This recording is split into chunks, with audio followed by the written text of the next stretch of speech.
چین اپنی وہ جو تشویش بتا رہے ہیں سیکورٹی کے حوالے سے، پولیٹیکل سیاسی استحکام کے نہ ہونے پہ، تو یہ ایک دیکھنا ہے کہ وہاں سے کیا وہ میسج آتا ہے۔ تیسرا، ابھی تک تو چین نہیں اس میں نرمی دکھا رہا کہ ہم جو پہلے کے پلانٹ ہیں ان کے اوپر ری نیگوشیٹ کرنا چاہ رہے ہیں کہ جناب یہ ہم افورڈ نہیں کر سکتے، خاص طور پہ انرجی کے پلانٹ۔ ابھی تک وہ کہہ رہے ہیں کہ جناب خبردار اس پہ بات بھی نہ کیجیے گا۔ سو یہ ڈپینڈنٹ ہیں چیزیں، چین کا دورہ جس کی وجہ سے یہ بجٹ ہوگا، اور بجٹ میں یہ کیس کے اندر جو سیٹوں کا جو فیصلہ ہونا ہے اس پہ یہ پھر ہوگا۔ اگر فرض کریں یہ نہیں بھی یہ لٹکی رہتی ہیں سیٹیں تو پیپلز پارٹی پہ ڈیپینڈنٹ ہوں گے بہت زیادہ۔ پیپلز پارٹی نے اپنی شرائط پیش کرنی ہے کہ ہمیں سندھ کے لیے بھی یہ دیں، پرائیویٹائزیشن پہ بھی ان کے تحفظات ہیں، وہ کہیں گے جی اپنی مرضی کا بجٹ پورا چارٹ دیں گے، وہ انگوٹھے پہ گردن پہ انگوٹھا رکھ کے سندھ والے بھی پورا کروائیں گے۔ کے پی میں آج آپ نے علی امین گنڈا پور صاحب کی سن لی، انہوں نے کہا جناب ہمیں بھی آپ کو میچ کرنا پڑے گا، وہاں بھی چونکہ دوسری پارٹی کی گورنمنٹ ہے، پی ٹی آئی کی ہے، وہاں بھی پرابلم ہے۔ پنجاب میں مریم بی بی بھی وہ چاہتی ہیں کہ ہماری اپنی گورنمنٹ ہے، ان کو بھی زیادہ پیسہ چاہیے۔ بلوچستان بہت حساس صوبہ ہے، ان کو بھی زیادہ پیسہ چاہیے۔ سو بجٹ کرنا جو ہے ان سیاسی کیسز کے ساتھ بڑا امپورٹنٹ ہے۔ آف کورس پھر نیب ترامیم کا کیس ہے، عدت کا کیس ہے، 190 ملین پاؤنڈز کا کیس ہے، یہ چل رہے ہیں۔ مگر سب سے اہم تو جو شروع کرتے ہیں ہمارے ساتھ ثاقب بشیر صاحب ہمارے کورسپونڈنٹ ہیں، بہت نام کمایا ہے انہوں نے عدالتی پروسیڈنگز کو کور کرنے میں۔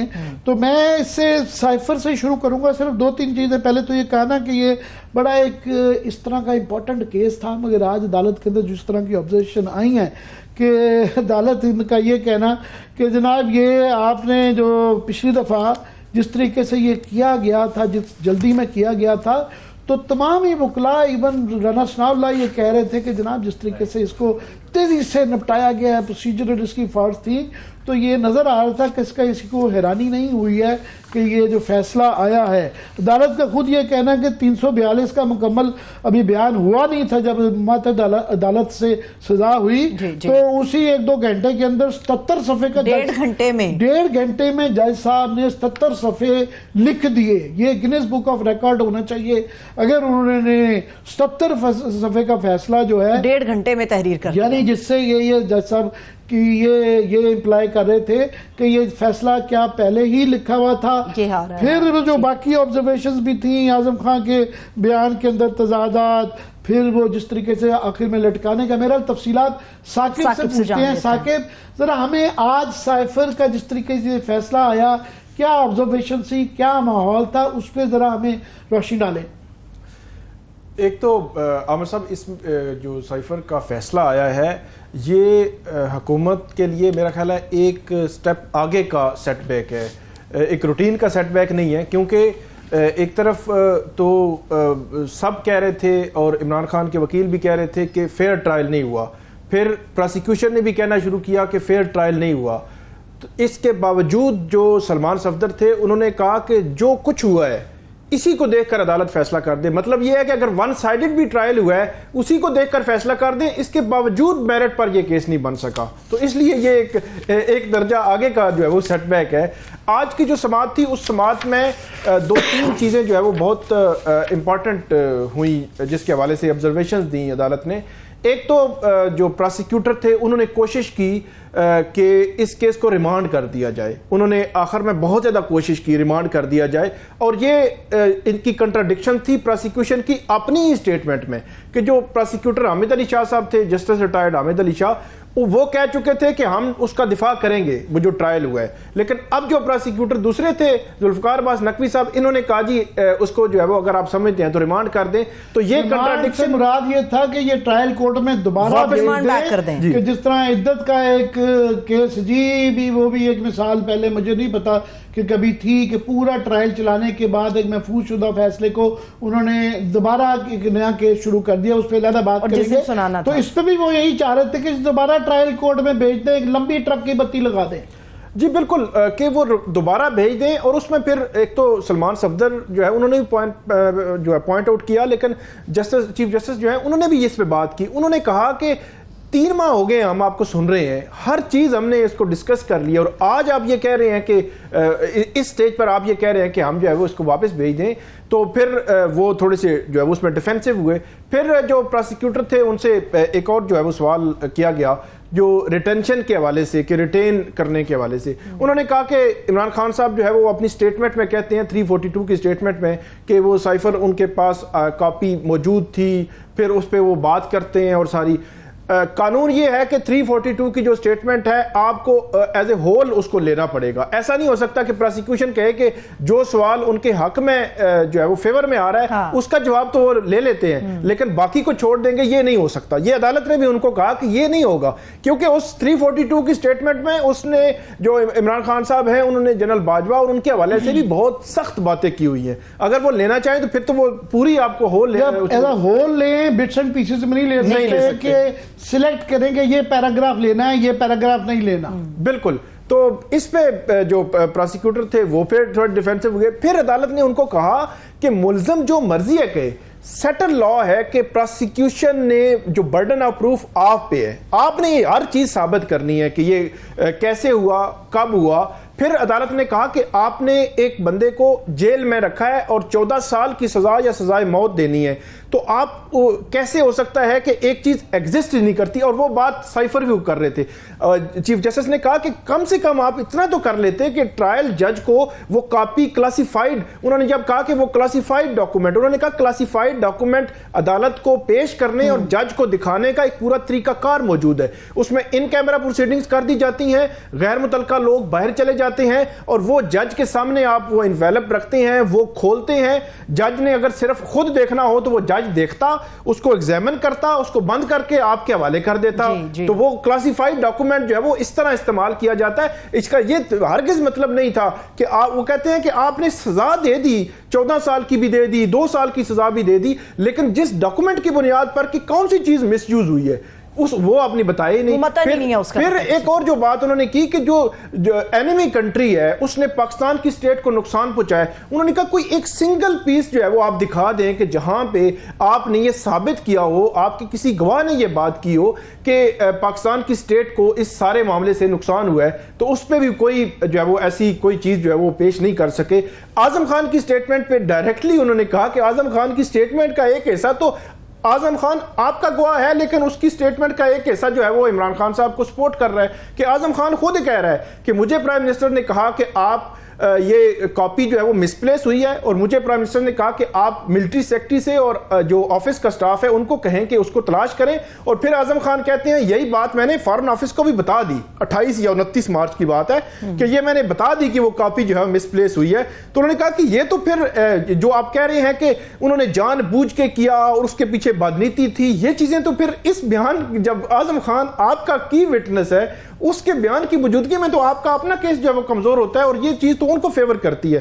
تو یہ ایشو بھی آیا کہ فارن آفس نے اس کے متعلق کیا کوئی کمپلینٹ کی گئی, یا اس کو ریکارڈ پہ اس کی انکوائری اتنا عرصہ گزر گیا تھا تو انکوائری کیوں نہیں ہوئی, یا ریکارڈ پہ کچھ نہیں تھا, یہ معاملہ بھی آیا. جی بالکل. اس میں انہوں نے کہا کہ کمپلیننٹ اس میں سیکٹری داخلہ بنے. انہوں نے کہا سیکٹری داخلہ تک اس کے تعلق ہی نہیں تھا نا, یہ تو ڈائریکٹلی فارن آفس کا کام تھا, موفا نے دیکھنا تھا, موفا اس میں کمپلیننٹ بننا تھا, وہ جو کمپلیننٹ ہی نہیں بنا. پھر پچھلی 1-2 سماعتوں کی میں بات کر دوں کہ ایک بات کی تھی جسٹس میاں گل حسن اورنگزیب, انہوں نے کہا تھا کہ ایک طرف آپ یہ کہہ رہے ہیں کہ جو سٹیٹمنٹ ہے انہوں نے مس یوز کی یا پبلک کر دی, دوسری طرف ایک جو ڈیمارش کروایا ہے جو پاکستانی جو وہاں پہ امبیسڈر تھے جن کی ڈونلڈ لو سے ملاقات ہوئی تھی, انہوں نے ڈیمارش جو ہے ریکمینڈ کیا. انہوں نے کہا جب وہ خود ریکمینڈ کر رہے ہیں تو اس کا مطلب آپ یہ لے سکتے ہیں کہ کیا اس میں کوئی ایسی چیز تھی, کوئی لو لیٹر تو نہیں تھا, اس کا مطلب یہ ہوا, اس کا مطلب ہے کچھ لینگویج یا کوئی چیز ایسی تھی جس وجہ سے انہوں نے جو ہے وہ ڈیمارش جو ہے وہ ریکمینڈ کیا. تو اس کے انہوں نے کہا کہ کانسیکوینس جب تک کہ آپ نے ٹرائل جج کو کسی سٹیج پر وہ نہیں دکھایا سائفر تو اس کا اثر جو ہے وہ نہیں ہو سکتا. آپ ہوا میں بات نہیں کر سکتے کہ ایک انہوں نے پھر مثال بھی دی کہ کوئی مرڈر ہوا ہے یا کوئی اس قسم کا کوئی ایونٹ ہوا ہے, اس میں جو مین اس میں جو ثبوت ہے وہ ہے ہی نہیں, چیز ایگزسٹ ہی نہیں کرتی. تو اس کی بنیاد پر آپ جو ہے وہ ازمپشنز کی بنیاد پر, انہوں نے کہا عدالتیں ازمپشنز کی بنیاد پر نہیں چلتی کہ آپ ازیوم کر لیں اور اس میں جو ہے وہ سزائیں جو ہے وہ دینا شروع کر دیں. تو آج بہت زیادہ ڈیفینسو نظر آئے جو پروسیکیوٹر تھے, ان کے پاس بہت سارے سوالات کے جوابات جو ہے وہ موجود نہیں تھے. میرا خیال یہ تو بڑا آپ نے انڈر سٹیٹمنٹ دی ہے کہ وہ جوابات نہیں تھے.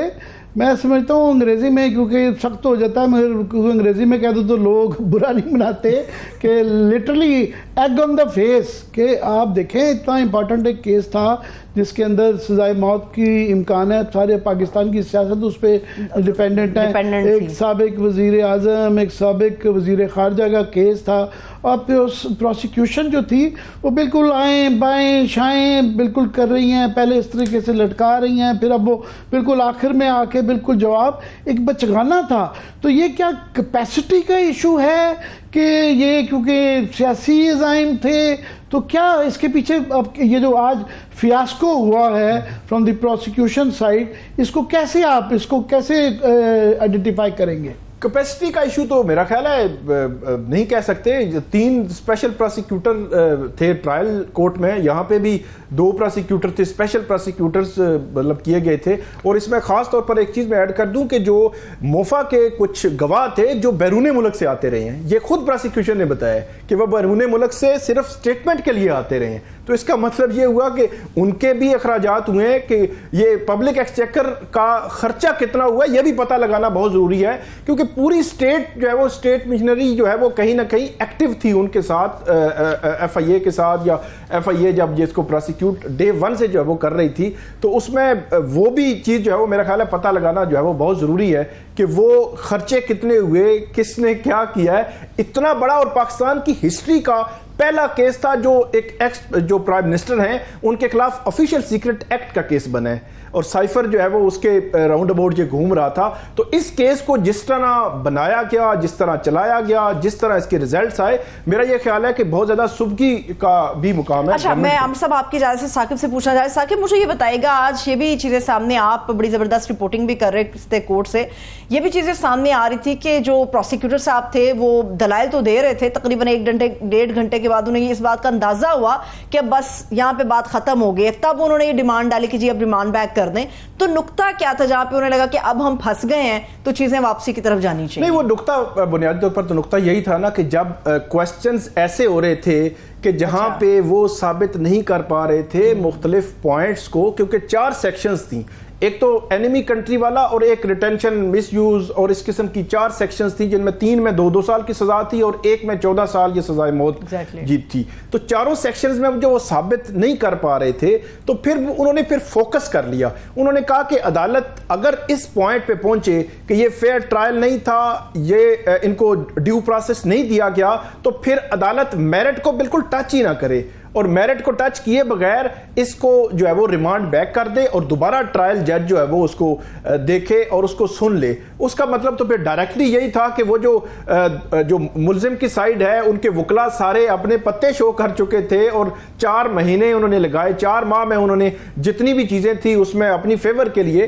ہر وکیل جو ہے وہ اپنے کلائنٹ کی فیور کے لیے لیتا ہے, تو وہ ساری چیزیں شو کر چکے تھے. اگر وہ ریمانڈ بیک ٹرائل جج کے پاس جاتا تو ڈیفینیٹلی پھر پروسیکیوشن نے وہ ساری چیزیں درست کر کے لے آنی تھی اور درست کر کے جو ہے وہ پیش کر دینی تھی, اور کیس جو ہے وہ بنا کے. آپ کی گفتگو جتنی ہیٹ اپ مجھے نظر آ رہی ہے, آج کورٹ روم کے اندر اس سے زیادہ ہیٹ تھی, اس سے زیادہ ہیٹ تھی. سنا ہے بڑے نعرے لگائے گئے وہاں پہ, کتنا خدشہ تھا اس کا ثاقب, کیونکہ اس سے پہلے جو عدت کیس کا فیصلہ تھا جس نے سنایا جانا تھا, وہ سنائے جانے سے پہلے بات وہاں پر ختم ہو گئی. آج اس کا بھی محفوظ فیصلہ جو ہے کچھ دیر کے بعد کہا گیا 10-15 منٹ بعد سنایا جائے گا. تو وہاں پر سچویشن کیا تھی, کیا ماحول کیا تھا وہاں؟ آج تو اچانک مطلب ایک ڈیولپ ہوئی سچویشن کہ جج صاحب نے جب سنا تو وہ جب بینچ اندر گیا تو اس لمحے پتا چلا کہ شاید آج جو ہے وہ فیصلہ آ سکتا ہے. انہوں نے کہا 10-15 منٹ میں ہم آ رہے ہیں. تو پھر ہلچل مچ گئی. شاہ محمود قریشی ان کی فیملی موجود تھی, پی ٹی آئی کی تقریباً لیڈرشپ موجود تھی, وکلا ان کے موجود تھے, کمرہ جو ہے وہ کمرہ عدالت خچا خچ بھرا ہوا تھا, اگرچہ وہ ایئر کنڈیشن جو ہے وہ کام کر رہے تھے یا شاید جو ہے وہ کام چھوڑ چکے تھے, تو گرمی بھی تھی. تو جب جو فیصلہ سنایا جانا تھا تو اس سے پہلے 3-4 دفعہ یہ اناؤنسمنٹ ہوئی, بلکہ کمرہ عدالت میں عدالتی عملہ بھی آیا کہ ججز تھوڑی دیر بعد جو ہے وہ آ رہے ہیں تو سارے لوگ شور نہ مچائیں, کوئی نعرے بازی نہ کریں, کہ اس قسم کی بات ہو رہی تھی. لیکن جب ججز آئے تو آتے ہی پہلے ہی چیف جسٹس عامر فاروق صاحب نے بھی یہ کہا کہ سکون سے سارے لوگ جو ہے وہ بیٹھیں. تو لیکن یہ بتائیں کہ اب عمران خان کے اوپر تو ابھی اور کیسز ہیں, $190 ملین والا بھی کیس ہے, پھر وہی پاؤنڈز کا 190 ملین پاؤنڈز والا کیس بھی ہے, پھر توشہ خانے کی بھی نئی کچھ شاخیں کھل رہی ہیں, تو وہ ایکسٹینشن کا بھی پتہ نہیں کیا بنتا ہے. پھر عدت والا کیس تو خیر وہ ایک اپنی مثال بن گیا ہے کہ وہ اب تاریخ بھی اس کی لمبی دی گئی ہے, وہ 25 جون کو شروع ہوگا, پتہ نہیں کب ختم ہوگا.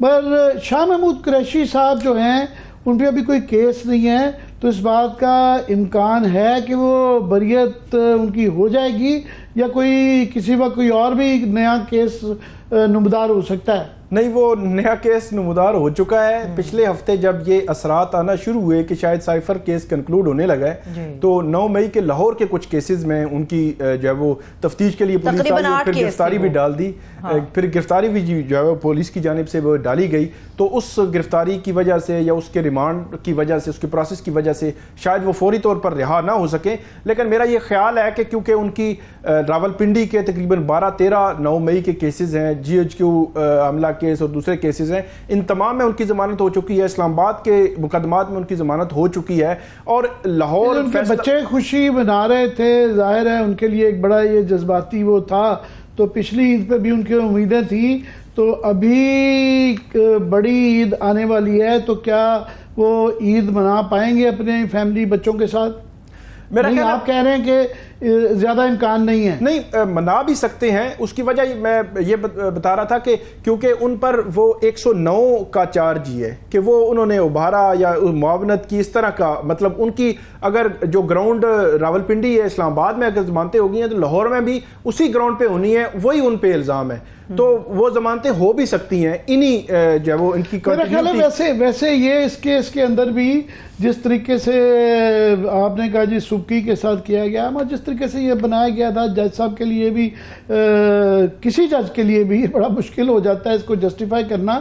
تو جب یہ بہت زیادہ اس طریقے سے کیسز نمودار کر دیے جاتے ہیں, پھر اجلت میں ان کو ڈیل کیا جاتا ہے, تو عدالتوں کے اوپر بھی بڑا پھر پریشر آ جاتا ہے. میں معذرت کے ساتھ عامر صاحب ثاقب کی طرف چلتے ہیں, مگر میں اس وقت ویلکم کروں گی اس وقت سنی اتحاد کونسل کے رہنما اور شاہ محمود قریشی صاحب کے جو صاحبزادے ہیں زین قریشی, انہوں نے ہمیں جوائن کیا. بہت شکریہ زین صاحب, تھینک سو مچ آپ کے وقت کے لیے. جی عامر صاحب اوور ٹو یو. ویسے سنی اتحاد کے میں تو پی ٹی آئی کے ہی کہتا ہوں, کیا کرے جو ہے نہیں آج عدالت کے اندر سپریم کورٹ کے اندر اس کی آبزرویشن جو آئی ہیں.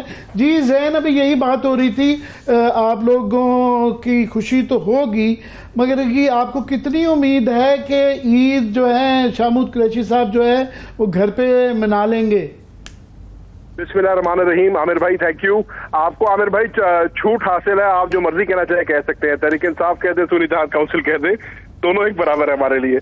سر الحمدللہ اللہ تعالیٰ نے ایک بڑا کرم کیا, اور جو ہم پہلے دن سے کہتے تھے کہ یہ جو سائفر کیس ہے, جس طریقے سے اس کیس کو آفیشیل سیکریٹریٹ کورٹ میں کنڈکٹ کیا گیا تھا, جتنی اجلت سے اس کا فیصلہ حاصل کیا گیا تھا, ہم نے ہمیشہ کہا کہ جب یہ ہائی کورٹ میں آئے گا اور اس کیس پہ بحث ہوگی اور پبلک میں یہ چیز آئے گی تو اس کی کلائی کھل جائے گی.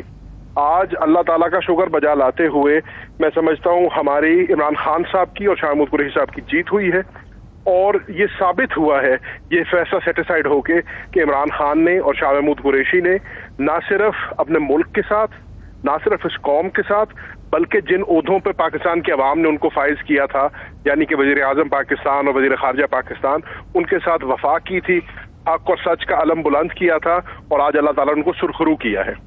اب جہاں تک تو ہے شاہ صاحب کی بات, سر مین کیس ان کے اوپر سائفر کا تھا, آپ نے دیکھا کہ جب سائفر کی کلائی کھل گئی اور جب پتا چل گیا کہ سائفر میں سے کچھ حاصل ہونا نہیں ہے تو شاہ محمود قریشی صاحب کو 9 مئی کے 8 کیسز کے اندر ان کی گرفتاری ڈالی گئی.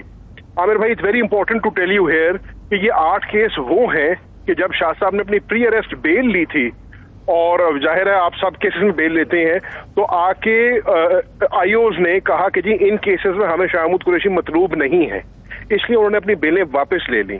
11 ماہ کے بعد سپلیمنٹری سٹیٹمنٹس میں ان کا نام ڈال کر ان کو نامزد کیا گیا, ان کی گرفتاری ڈالی ہے. اب بدھ کے دن تک تو ان کا فزیکل ریمانڈ ہے. بدھ کو انشاءاللہ ہم ریمانڈ کو چیلنج بھی کریں گے اور اس کے بعد انشاءاللہ ان کے لیے پوسٹ ریسٹ بیل کے لیے بھی جو ہے کوشش کریں گے. تو انشاءاللہ آپ کے سوال کا جواب انشاءاللہ ہم بڑے پر امید ہیں کہ اگر اور کوئی ایسا کیس نہ آ گیا جس میں سال کے بعد شاہ محمود قریشی کی درکار ہوں گے انہیں, انشاءاللہ وہ عید اپنے گھر پہ آ کے کریں گے. میں سمجھتا ہوں کہ یہ جس طرح آج کے کیسز میں بھی ایک پروسیکیوشن کے لیے بڑا ایک مزگا کیس تھا, ججز کے پاس بھی کوئی چوائسز نہیں رہتی ہیں. جب آپ 100-150 کیس بنا دیتے ہیں اور اس طریقے سے بناتے ہیں تو پھر ججز کے اوپر بھی پریشر آ جاتا ہے کہ ایک ظاہر ہے ان کا بھی ایک امتحان ہوتا ہے. تو یہ اس طریقے سے اس کا کوئی اتنا میں دیکھتا ہوں کہ کوئی عقل مندی بھی نہیں ہے اس طرح کے کیسز بنا دینا. عامر بھائی جو 9 مئی کی کیسز ہیں ان کے بارے میں تو یہ ہے کہ وہ ایسے بنائے گئے ہیں کہ 6 شہروں کے اندر فرق 6 دہشتگردی عدالتوں میں لوگوں. شاہ محمود قریشی صاحب مجھے جو یاد پڑتا ہے غالباً کراچی میں تھے اس وقت جب یہ 9 مئی والے دن. بالکل جی, 9 مئی کو میری والدہ کی سرجری تھی, وہ خود آغا خان ہسپتال میں تھے. اب مزیدار بات ہے آغا خان ہسپتال میں CCTV فوٹیج موجود ہے, ان کی کراچی ایئرپورٹ پہ پریس کانفرنس اس دن کی موجود ہے اور مختلف شواہد ہیں جو بتاتے ہیں کہ نہ وہ کسی پروٹیسٹ میں تھے, نہ وہ کسی جلسے میں تھے, نہ جلوس میں تھے, اس کے باوجود بھی ان کو ان کیسز میں جو ہے ملوث کیا ہوا ہے.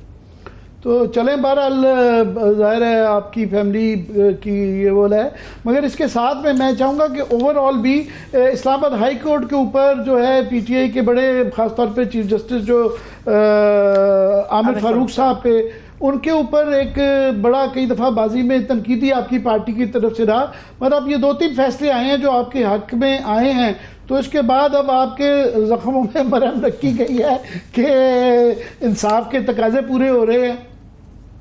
عامر بھائی عرض یہ ہے کہ دیکھیں فیصلے حق میں آنا نہ آنا وہ تو چلو سبجیکٹس چیز ہے, لیکن انصاف ہونا بھی چاہیے اور انصاف ہوتا نظر آنا چاہیے. اب سائفر کیس کے اندر آپ نے دیکھا کہ 3 ماہ کی ایک ایگزاسٹو ٹرائل ہوئی ہے اور پورے پاکستان نے, میڈیا نے اس کو کور کیا, پاکستان نے دیکھا, لوگ موجود تھے اور نظر آیا کہ کیس کے اندر کچھ نہیں تھا. یہ وہی سائفر کیس ہے جو بند کمروں میں کیا گیا تھا, جو اڈیالہ جیل کے اندر کیا گیا تھا. اور آج یہ میں نہیں کہہ رہا, یہ جج صاحبان کے ریمارکس ہیں کہ اس کے اندر اتنی irregularities تھیں, بے ضابطگیاں اتنی زیادہ تھیں کیس کے اندر کہ یہ کیس اپنے میرٹ پہ کھڑا بھی نہیں ہو سکتا. اور 10 سال کی سابق وزیر اعظم پاکستان کو اور سابق وزیر خارجہ پاکستان کو 10 سال قید چھڑائی تھی اس کیس میں, جس کیس میں سے آج کچھ بھی نکلا. وہ کہتے ہیں نا پٹیا پہاڑ سے نکلا چوہا وہ بھی مویا ہویا, تو وہ والی کہانی ہے اس کی. میں چاہوں گا ثاقب سے کوئکلی جو ہے آج دوسرا کیس جو بخصوص نشستوں کے حوالے سے ثاقب جو ہوا اس میں دوبارہ نظر آیا کہ آبویسلی وہ ایک تلخی نظر آئی ججز کے درمیان میں, اور درمیان میں جو جسٹس منیفہ اختر اور چیف جسٹس کے درمیان میں تھوڑی سی باقاعدہ ایک ٹٹ فور ٹیٹ بھی ہوا. تو یہ کیس کدھر جاتا ہوا نظر آ رہا ہے آپ کو؟ ابھی عامر بھائی آپ میرے سے بہتر سمجھتے ہیں, لیکن جو آج ہم نے لائیو اس کی ٹیلی کاسٹ دیکھی اور جیسے آپ نے درست نشاندہی کی, آنریبل جسٹس منیب اور چیف جسٹس پاکستان صاحب کی آپس میں تھوڑی سی اس میں تلخی بھی ہوئی, پر اس میں جج صاحب کا بھی یہ کہنا تھا, جسٹس منیب صاحب کا کہنا تھا کہ جی یو کی not speak to my mind, کہ میں نے کیا فیصلہ کرنا یا نہیں کرنا اس کے اوپر کوئی اور فیصلہ نہیں کر سکتا, اور ہر جج جو ہے وہ اتنا ہی اختیار رکھتا ہے بینچ کے اوپر سوال جواب کرنے کا. تو انشاءاللہ ہم تو بڑے پر امید ہے, پاکستان تحریک انصاف بڑی پر امید ہے کہ یہ مینڈیٹ پاکستان تحریک انصاف کا تھا, یہ ووٹ پاکستان تحریک انصاف کے کارکنان نے آگ کا دریا عبور کر کے ہمیں دیا تھا, اور ہمیں ہماری ریزرو سیٹ ہمارے حصے کی ملنی چاہیے, اور انشاءاللہ بڑے پر امید ہے کہ فیصلہ پاکستان تحریک انصاف کے حق میں آئے گا. میں کوئکلی ثاقب اس کے اوپر جو آج آبزرویشنز بڑی امپورٹنٹ قسم کی ججز نے دی کہ فار ایگزامپل منظور علی شاہ صاحب نے کہا کہ یہ کسی اور کو دینے سے بہتر ہے کہ خالی رکھ لیں یہ سیٹیں. پھر اور بھی جسٹس مندوخیل صاحب کی طرف سے بھی یہ آیا کہ جناب یہ کوسچن بھی تھا کہ یہ جا سکتے تھے انڈیپینڈنٹ لوگ پی ٹی آئی میں بھی جا سکتے تھے. یہ جو امپورٹنٹ آبزرویشنز تھی یہ اس کے حوالے سے کچھ ذرا ہمیں انفارم کریں.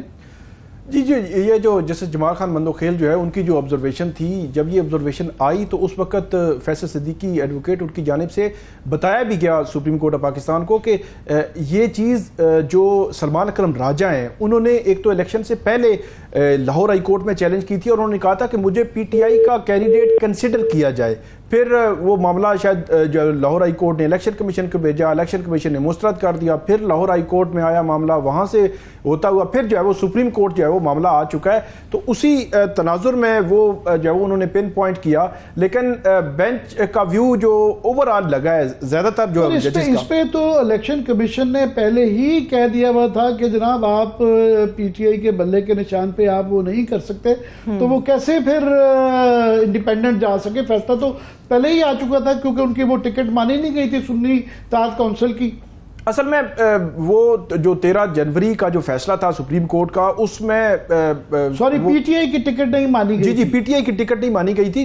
13 فروری کا جو فیصلہ تھا بلے کا نشان جو ہے واپس لینے کا سپریم کورٹ میں، اس میں میرے خیال میں کچھ چیزیں کلیئر ہوتی. تو اس وقت جب جو علی ظفر تھے، barrister Ali Zafar supreme court کے سامنے کھڑے تھے، تو انہوں نے یہ کہا تھا کہ آگے چل کر الیکشن کے بعد ہمیں جو ریزرو سیٹس ہیں ان کا مسئلہ بھی ہو سکتا ہے. تو انہوں نے چیف جسٹس نے کہا تھا کہ وہ جب آئے گا معاملہ تو ہم جو دیکھ لیں گے. وہ چیزیں بہت ساری چیزیں کلیئر نہیں تھی، لیکن الیکشن کمیشن نے کیا کہ 1 by 1 ہر چیز جو ہے وہ اس سے جو ہے وہ پی ٹی آئی کو پیچھے کرتے گئے، اور اس کے بعد معاملہ یہاں پہ آ گیا کہ سنی اتحاد کونسل، اور سنی اتحاد کونسل نے پھر الیکشن نہیں لڑا، پھر ان کو ریزرو سیٹس نہیں دے سکتے، پھر ملٹیپل چیزیں آتی گئیں. لیکن ایک چیز جو مجھے نظر آ رہی ہے وہ یہ ہے کہ reserve seats P T I کو ملیں گی یا نہیں ملیں گی، اس کا فیصلہ ہونا ہے. مجھے نہیں لگتا کہ وہ ریزرو سیٹس باقی پولیٹیکل پارٹیز کو مل جائیں گی، یہ ایسا جو ہے وہ لگ نہیں رہا آج کی سماعت. آپ کے سے میں یہ خز کر رہا ہوں، آپ یہ کہہ رہے ہیں کہ اگر یہ پی ٹی آئی کو نہیں بھی ملتی تو دوسروں کو بھی نہیں ملتی، آپ یہ کہہ رہے ہیں؟ جی بالکل یہی آبزرویشن سے آپ کا یہ تاثر ہے. جی آبزرویشن سے یہ ویو آ رہا ہے، اور اس میں ایک کلیئرٹی بنتی ہے. میرے خیال میں ایک آرگومنٹ بنتا ہے کہ ایک پبلک نے جس پارٹی کو جس کے نام پہ مینڈیٹ دیا ہے وہ اٹھا کر کسی کو دے دیں اور وہ اپنے ایجنڈے کو آگے لے کر چلے، تو میرا خیال ہے اس پبلک کے مینڈیٹ کی بھی توہین ہے. یہ ایک رائے سپریم کورٹ کی بینچ کے اندر جو ہے وہ پائی جاتی ہے کسی نہ کسی سطح پہ. مختلف ججز میں حتمی تو دیکھنا ہے کہ وہ کتنے جج جو ہے وہ کس طرف ہوں گے اور کیا ویو رکھیں گے، لیکن میرا یہ خیال ہے کہ کم سے کم فیصلہ یہی ہونا ہے کہ پی ٹی آئی کو ملیں گی سیٹیں یا نہیں ملیں گی. ہمارے پاس لاسٹ منٹ ہے، 1 منٹ ہے.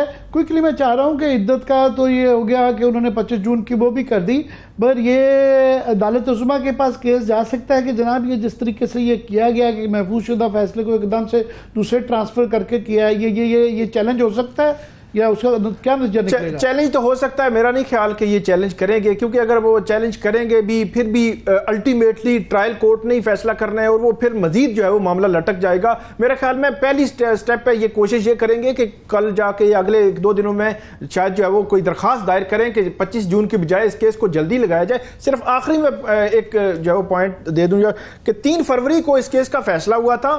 اس کیس میں انیشل سٹیج پہ سزا سسپینڈ کر کے عارضی جو ریلیف ہوتا ہے وہ مل جایا کرتا ہے، لیکن جو جج تھے سیشن جج انہوں نے یہ ریلیف نہیں دیا کہ ہم مرکزی اپیل سن رہے ہیں. پھر 29 مئی کو وہ جو ہے وہ اس کا پیچھے ہٹ جانا اور 4 ماہ تک اس کیس کا فیصلہ نہ ہونا اور اب مزید لٹک جانا، میرا خیال ہے یہ بھی جوڈیشری کے لیے اب کافی سوالات جو ہے وہ چھوڑ رہا ہے. اچھا میں بھی اسی سے متعلق ایک آخری سوال آپ سے ثاقب کرنا چاہ رہی ہوں عدت والے کیس کے حوالے سے. ویسے تو عمران خان صاحب کے اوپر جتنے سارے کیسز سے بڑے مضبوط اور بھاری کیسز سے سب سے کمزور جو کیس تصور ہوتا ہے وہ عدت کیس کا تصور ہوتا ہے. ابھی آپ بڑے قریبی لوگوں سے بھی ملتے ہیں، بڑے لوگوں سے آپ کی بات چیت بھی ہوتی ہے، کورٹ کو آپ بڑا کور بھی کرتے ہیں، بڑا قریب سے بھی دیکھتے ہیں. کیا آپ کو نظر آ رہا ہے کہ ایک ایسا کیس جو اپنی حیثیت میں بہت ہی کمزور ہے، کتنا وقت درکار ہوگا اس کا فیصلہ کوئی بھی سامنے آنے میں مستقبل میں، جلد یا بدیر، کیا نظر آ رہا ہے؟ ویسے اس معاملے میں میرے خیال میں بہتر ہوتا کہ جب 5 ماہ گزر چکے ہیں، مطلب دیکھیں نا اب عمران خان صاحب کا کیس ہے، ان کو اس میں 15 اگست 2023 کو ان کی گرفتاری ڈالی گئی اور آج 3 جون کو ان کا فیصلہ ہوا. اب اگست 15 سے لے کر آج 3 جون تک جو وہ گرفتار رہے وہ جیل میں رہے. شاہ محمود قریشی صاحب جیل میں رہے, آج تو وہ بری ہو گئے, باعزت بری ہو گئے. تو اب جو 9 ماہ 8-10 ماہ جو جیل میں رہے ہیں اس کا ذمہ دار کون ہوگا؟ یہی بات ہے نا کہ عدت والے کیس میں اگر 4-5 ماہ ہو گئے ان کو جیل میں, کل اگر وہ ایکویٹل ہو جاتی ہے, وہ بری ہو جاتے ہیں, تو جیل میں رہنا جو ہے وہ اس کا ذمہ دار کون ہوگا؟ اس لیے عدالتیں کہتی ہیں کہ انیشل سٹیج پر ان کی ضمانت کو ڈیسائیڈ کر دیتی ہیں, لیکن وہ عدالت نے نہیں کیا تھا. اس میں بشرا بی بی بھی جیل میں ہے اور ماضی کے اندر سپریم کورٹ سے فیصلے آ چکے ہوئے ہیں کہ عورتوں کے لیے جو ہے ایک اسپیشل ٹریٹمنٹ کا بھی گنجائش ہے. بالکل بالکل, لا میں باقاعدہ بریک کی طرف جانا ہوگا. بہت شکریہ. ثاقب بشیر ہمارے ساتھ موجود تھے, زین قریشی ہمارے ساتھ موجود تھے. ایک چھوٹا سا بریک لیتے ہیں, بریک سے واپس آئیں گے تو ہم سایہ ملک انڈیا کے اندر ہونے والے الیکشنز کے حوالے سے کچھ تفصیلی گفتگو کریں گے. اسٹے وتھ اس.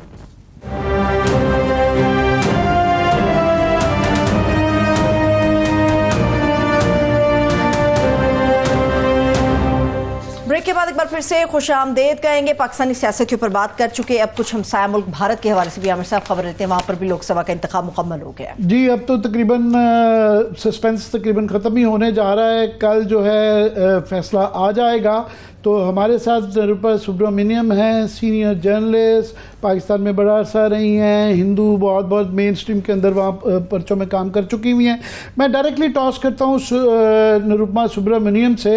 یہ بتائیے کہ بڑی کانٹرڈکٹری پولز کی رپورٹ آ رہی ہیں. ویسے مور لیس تقریباً جو ہمارے پاس ہے زیادہ تر پولز یہ تو کہہ ہی رہے ہیں کہ لیڈ دکھا رہے ہیں کہ وہ N D A B J P جس کا حصہ ہے وہ لیڈ کر رہے ہیں. بس کوشچن یہ رہ گیا کتنی لیڈ ہے, یہاں سے یہی ہے.